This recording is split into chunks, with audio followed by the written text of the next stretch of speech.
In die voorblad van AgriMonitor Junie 17 sê Dr. Fidelis Mwazi van die Namibiese Agronomiese Raad: Namibië moet dringend groter klem lê op volhoubare besproeiingsboerdery om klimaatsverandering en wisselvallige reënval die hoof te bied. Hy sê sonder besproeiing gaan Namibië nie volhoubare produksievlakke handhaaf of voedselsekerheid kan bereik nie.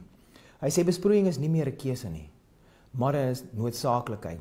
Namibië moet nou beplan en belê om produksie op volhoubare vlakke te hou.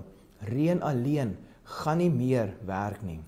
Hy sê verder, die NAB se 5-jaar plan fokus op elke skakel in die waardeketting, van insette en produksie tot verwerking, bemarking en berging. Die doel is om marktoegang te verbeter, veral vir produkte wat nie maklik in die varsmark inkom nie. Volgens hom lê sukses in 'n tegniese bekwame werksmag.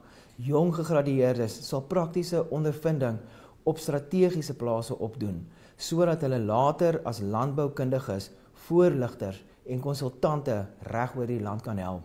Finansiering in die sektor moet ook aan die boer se benodighede voldoen. Elke boer wat toerusting of subsidies ontvang, moet ook tegniese ondersteuning kry. Dan laastens moet boere saamwerk met adviseurs om sukses te verseker. Hy sluit af deur te sê dat hy sterk glo in die konsep van megaplase. Landbou skep werk, nie net vir boere nie, maar ook vir ingenieurs, loodgieters, mense in die gesondheidsbedryf, mediese personeel en alle ander beroepe, van rekenkundiges tot mense wat in IT werk. Groei in landbou vir hom beteken groei vir die hele ekonomie.